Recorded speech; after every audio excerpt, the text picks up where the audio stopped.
సుమన్ టీవీలో మీ business promotions కోసం ఈ కింది నెంబర్ను సంప్రదించగలరు.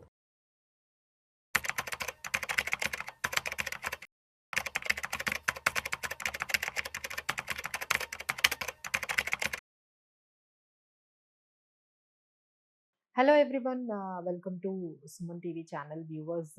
ఈరోజు మార్కెట్స్ చూసుకున్నట్లయితే సిక్స్త్ టైం కంటిన్యూస్గా మార్కెట్స్ ఈరోజు నెగిటివ్లోనే క్లోజ్ అయ్యాయండి. నిఫ్టీ అయితే 24,078 దగ్గర క్లోజ్ అయింది విత్ 76 పాయింట్స్ డౌన్తో.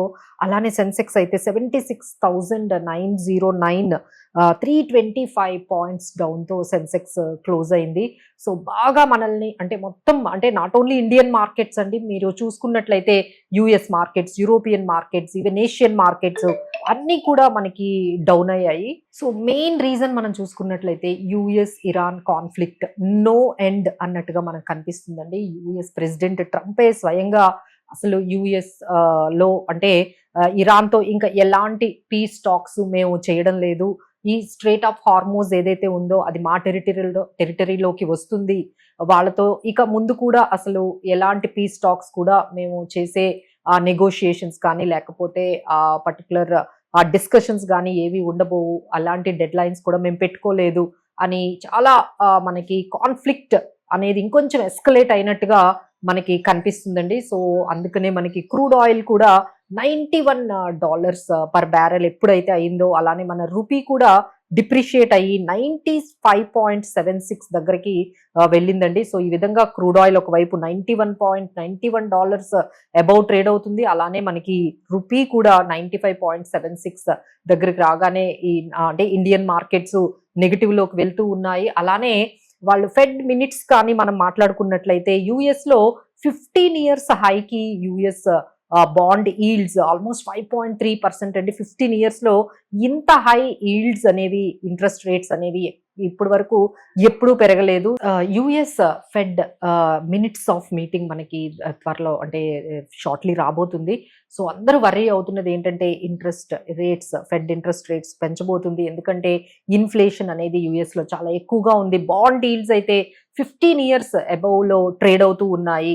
అలానే నాట్ ఓన్లీ హియర్ అండి, జపాన్ కానీ జర్మనీ కానీ మీరు యూరోపియన్ మార్కెట్స్ ఎక్కడ చూసినా ఇంట్రెస్ట్ రేట్స్ అనేవి చాలా బాండ్ డీల్స్ అనేవి చాలా హైలో ట్రేడ్ అవుతూ ఉన్నాయి. So every one is Fearing, especially US markets లో ఒక రకమైన నెగిటివిటీ ఎందుకు కనిపిస్తుంది అంటే, ఇక్కడ ఫెడ్ రేట్స్ పెంచొచ్చు, ఇంట్రెస్ట్ రేట్స్ పెంచే అవకాశం ఉంది అని మనకి ఎప్పుడైతే వచ్చిందో యుఎస్ మార్కెట్స్ లో, ఎస్పెషల్లీ చిప్స్ సంబంధించిన స్టాక్స్ లో, ఎందుకంటే ఎప్పుడైతే ఇంట్రెస్ట్ రేట్స్ పెరిగాయో డెట్ కాస్ట్ అనేది ఇంకా పెరిగిపోతుందండి. సో ఏఐ ఇన్ఫ్రాస్ట్రక్చర్ అంతా కూడా ఈ డెట్స్ మీదే మనకి ప్రొసీడ్ అవుతూ ఉంది. సో ఇంకా డెట్ కాస్ట్స్ పెరుగుతూ ఉంటే ఇక అక్కడ నుంచి మనకి ఈ ఏఏ స్టాక్స్ రిలేటెడ్ లో మనకి సెల్ ఆఫ్ అనేది కనిపిస్తుంది.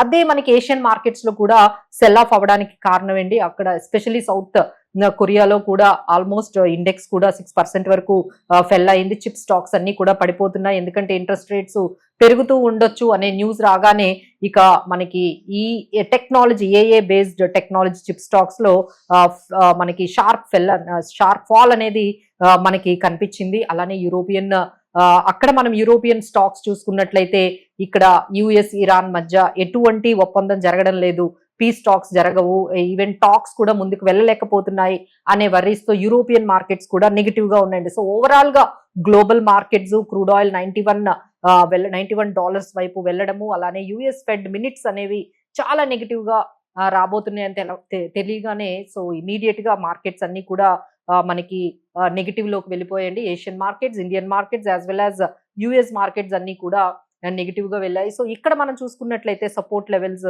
24,000 దగ్గర, 23,900 దగ్గర మనకి నెక్స్ట్ సపోర్ట్ లెవెల్స్ కనపడుతున్నాయి. అలానే రెసిస్టెన్స్ లెవెల్స్ అయితే 24,400 దగ్గర కనిపిస్తున్నాయి. So we have to wait and watch. ఈ రోజు మనకి ఫెడ్ మినిట్స్ అనేవి మనకి అక్కడి నుంచి కానీ వచ్చిన న్యూస్ బట్టి నెక్స్ట్ మనకి మార్కెట్ మూవ్ అనేది ఇంకా నెగిటివ్ లో ఉంటుందా, ఇంకా ఎంతవరకు అది ఫాల్ ఉంటుంది అనేది మనకు కనిపిస్తుందండి. నెక్స్ట్ మనం చూడాల్సింది, బట్ డొమెస్టిక్ గా మనం ఎంత రెసిలియంట్ గా ఉన్నా కంటిన్యూస్ గా మాన్సూన్ ప్రోగ్రెస్ అవుతూ ఉంది. అలానే Q1 రిజల్ట్స్ కూడా బాగానే ఉన్నాయి. బట్ స్టిల్ డొమెస్టిక్ గా మనం ఎంత ఎకనామికల్ గా ఎంత స్ట్రాంగ్ గా ఉన్నా గ్లోబల్ వర్రీసే మన ఇండియన్ మార్కెట్స్ ని ఈ విధంగా మనకి డ్రాగ్ చేస్తూ ఉన్నాయండి. But still we can bet on some few sectors మీద మనము ఫోకస్ చేయొచ్చు.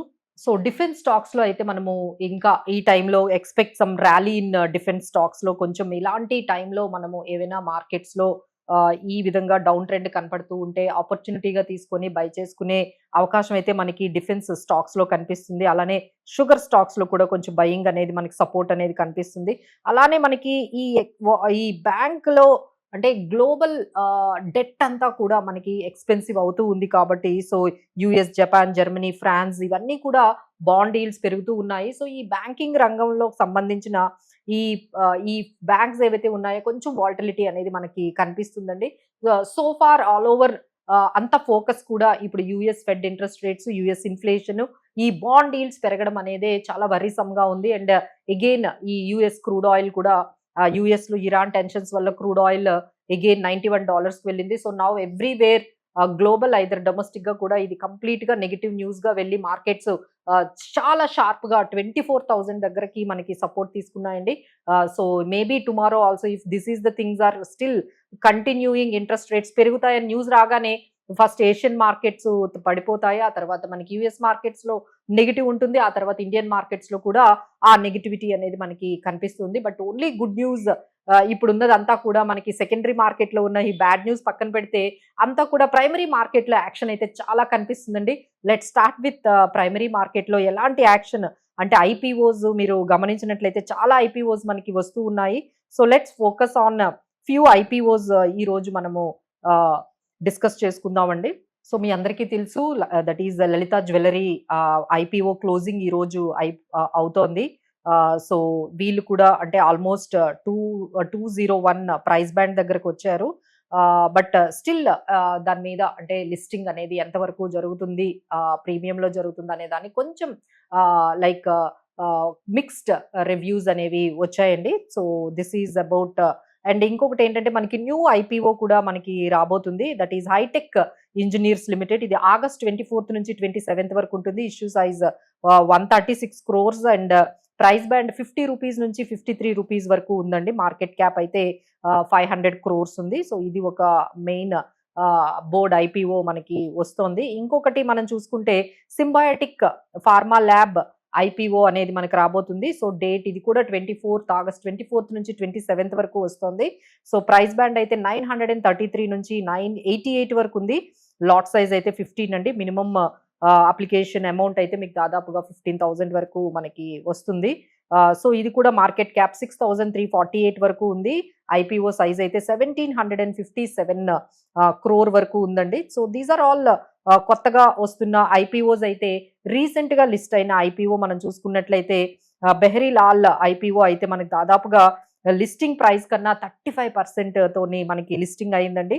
సో కంగ్రాచులేషన్స్ ఎవరైతే ఇందులో పెట్టారో వాళ్ళకి, ఎవరికైతే అలాట్మెంట్ అయిందో వాళ్ళందరికీ కూడా మనం కంగ్రాచులేషన్స్ చెప్పాలి. సో నెక్స్ట్ మనకి షిప్ రాకెట్ స్ట్రాంగ్ లిస్టింగ్ అయితే కనిపించిందండి. ఎవరికైతే ఈ షిప్ రాకెట్ లో అలాట్మెంట్ అయిందో వాళ్ళందరికీ కూడా కంగ్రాచులేషన్స్. ఇది కూడా మనకి 35% ప్రీమియంతో లిస్ట్ అయిందండి. So many IPOs are coming. ఇప్పుడు ఆల్రెడీ మనం కొన్ని ఈ రోజు అయితే లలిత జ్యువెలరీ క్లోజ్ అవుతుంది. అలానే హైటెక్ ఇంజనీర్స్ రాబోతుంది. అలానే మనకి ప్రాజెక్ట్స్ అన్ను ప్రాజెక్ట్స్ లిమిటెడ్ వాళ్ళు కూడా 25th August నుంచి 28th August వరకు రాబోతున్నారు. So much of information on so much of action is happening in IPO primary market లో ఎక్కువ కనిపిస్తుందండి. సెకండరీ మార్కెట్ లో మనం చూస్తున్నాం కదా, ఓవరాల్ నెగిటివిటీ ఉంది. అలానే ప్రైమరీ మార్కెట్ లో అయితే ఫుల్ ఆఫ్ యాక్షన్ అనేది కనిపిస్తుంది. So all the very best అండి. సో ఈ విధంగా ఐపీఓస్ లో మీకు ఏమైనా ఇన్ఫర్మేషన్ కావాలి అనుకుంటే you can contact us. We will be there to help you. Thank you for watching.